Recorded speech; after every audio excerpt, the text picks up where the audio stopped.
So, welcome to the Non-Member Project. This is a podcast and video series about non-members attending the Brigham Young University, which is a school owned by the Church of Jesus Christ of Latter-day Saints in Provo, Utah. My name is Leah Marett, and I am a non-LDS student that attends this school. And there's a lot of questions that people ask about our experience here that are related sort of to technicalities. So this podcast is going to go into a lot of episodes on different students and their experiences at BYU as non-members. However, I think that before that, there's a lot of background knowledge that can be very useful to people when considering the experiences that non-members have at BYU, just so you have sort of information to understand further interviews that we do. So one of the first things to understand about BYU is that students who come here, if they are not members of the Church of Jesus Christ of Latter-day Saints, actually pay double the tuition of people who are members of the Church of Jesus Christ of Latter-day Saints. People are like, is that legal? And the answer is yes, it is legal. Because members of the Church of Jesus Christ of Latter-day Saints pay a 10% tithing in order to remain in good standing with the church. And so if you have not been a member of the church and you haven't paid tithing, then they just require that you pay double tuition. Tuition is still pretty cheap for us, honestly. It's a good price. It's about $6,000 a semester for non-LDS students. Of course, it would be easier if it was $3,000. As a non-member myself, that would be awesome, but it is not, and we understand why because of the whole tithing.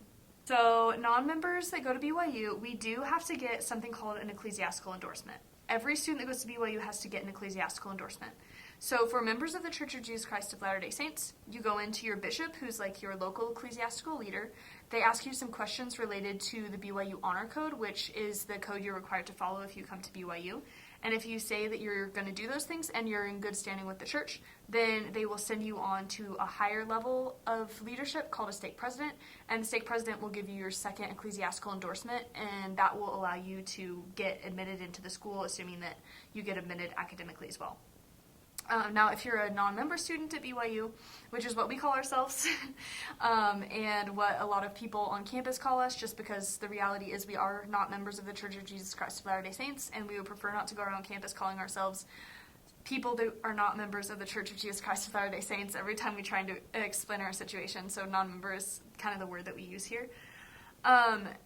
So basically you can go to your local bishop, so local church leader of the LDS church, or you can go to your own local, ecclesiastical leader. So if you have a pastor, if you have a priest, if you have an imam, or any other sort of local leader, then you can go to them and they can actually check off that you're going to abide by the rules of BYU, and that will count as part of your endorsement. And then instead of meeting with the stake president, you will meet with the chaplain of BYU, who's Jim Slaughter currently, and he can give you kind of your final endorsement so that you're allowed to get into the school.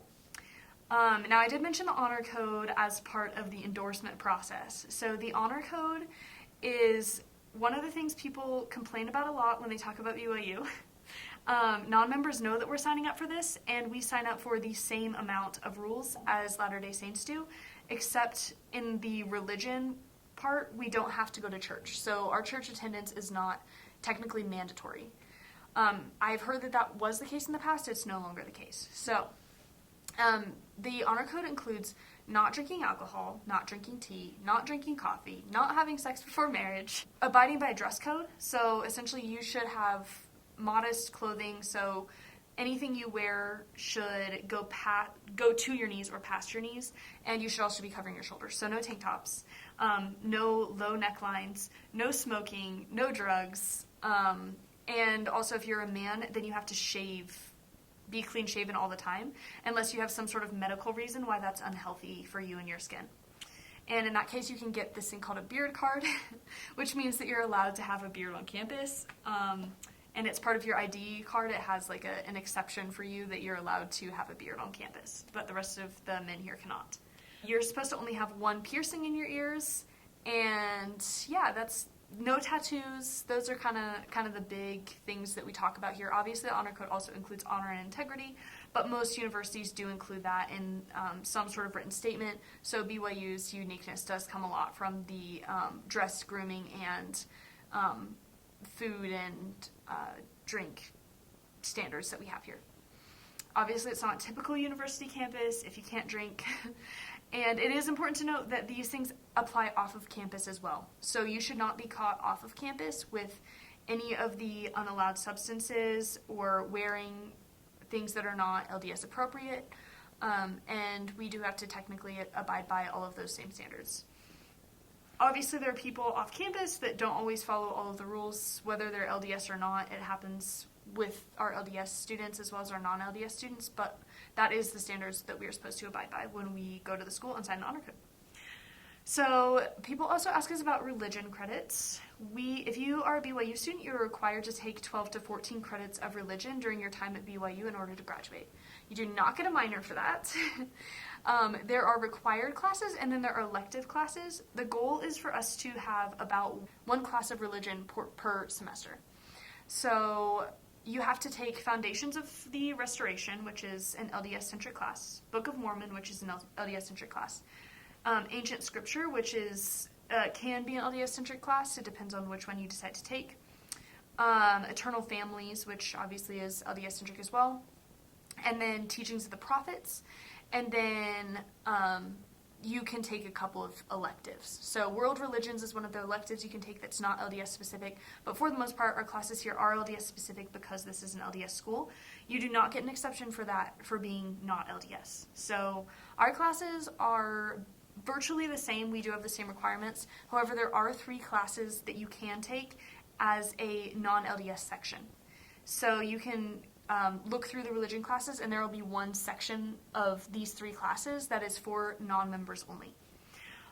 This is just to make sure that we have some level of understanding of the basic tenets of the religion before we're being tested over deeper doctrines.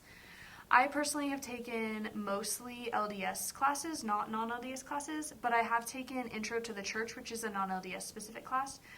I have also taken Foundations of the Restoration for non-members, and both of those tend to allow us to ask more questions. I think one of the things we really appreciate in those classes is that we are more free to be honest about our concerns and our questions, whereas if we are in an LDS class, it's harder because we obviously don't want to offend any of our friends or say anything that is maybe not in good taste with their religion, even if that's a legitimate question that we have. So I think that that's one of the reasons that non-LDS classes have helped a lot of students here.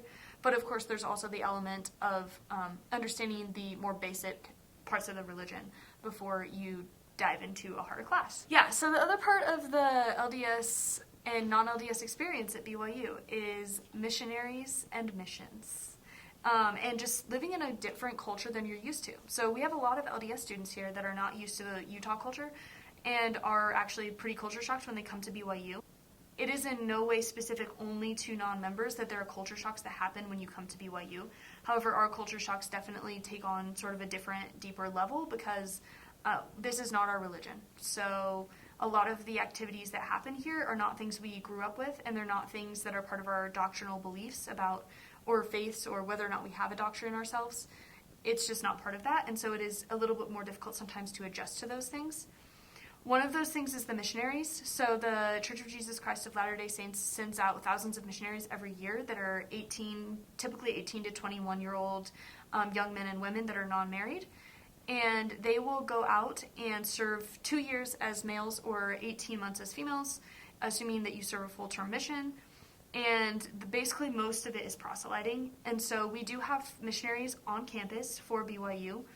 And one of the difficult parts about this is as non-members, we already know a lot about the church. So we live with members, we often go to church with members, and we have to learn about the church in our classes. And so when the missionaries approach us, it can be kind of difficult because you're already 1 in 100, and then you have people coming to you saying, can you please tell us where the 1 in 100 are? And you know they're talking about you. And some of our students, they don't assume that you're LDS. For me, I do look very LDS, and so people will come up assuming that I'm LDS and ask me to give them the phone numbers of my friends that are not LDS so that they can contact them. And this is the fault of no single missionary. We love the missionaries typically, like we don't have anything against them, but it can be really difficult when you're a 1 in 100 minority in a place where everyone believes the same religion, and then the people who believe that religion are literally trying to find you in this sea of people in order to try and convert you to their religion. And sometimes it can be a bit offensive, actually, because it's almost like people assume that we couldn't find them if we wanted to. When we know so much about the religion, we know where the missionaries are, we know who the missionaries are. Most of our friends have served missions. So it would not be difficult for us to find the missionaries if we did want to convert or were interested in the Church of Jesus Christ of Latter-day Saints. But instead you have people kind of out hunting for you, really, is what it is. So yeah, definitely not something I'm personally offended by, because I understand the doctrine of the LDS Church, and I do believe that my friends are in good faith trying to bring me to something that brings them peace, but it can be really difficult when you are the 1%, like I said, to sort of be chased in that way by people who are really, really desiring to see you convert. We also experience a lot of culture shock with marriage. Most of my friends are married because I'm a senior.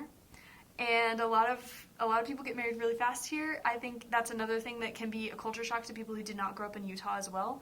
It's not just a culture shock for non-members, but because most of us do not believe in eternal marriage, which is a tenet of the LDS Church, we don't see marriage most often as something that's an eternal construct, and so we're not rushing into it quite as quickly as most of our friends here.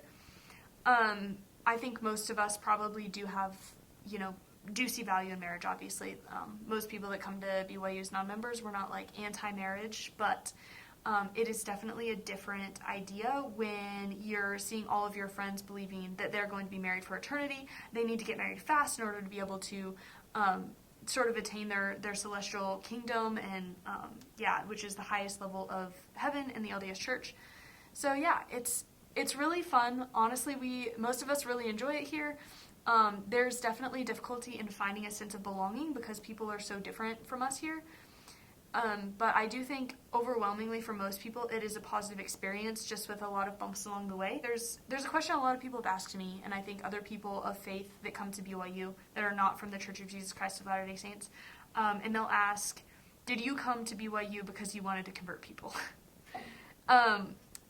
Which is an interesting question, and of course that's not why I came to BYU, and I don't think anyone that came to BYU for that reason would last here, because the reality is no one's converting. Like, when you go to a church school, most of the reason why is because you believe that, and my purpose on this campus is not to change anyone's mind, it's to speak what I believe is true, and I think that's what most non-members here will do, is we'll speak what we believe is true, and if someone finds value in that, or thinks that it's an interesting perspective, then hopefully they learn from it. But our desire is never to try and keep people away from the LDS Church, even though we don't believe it, and we don't believe that it's truth, unless there are some non-members who've converted to the church while they're here because they do find those things to be true.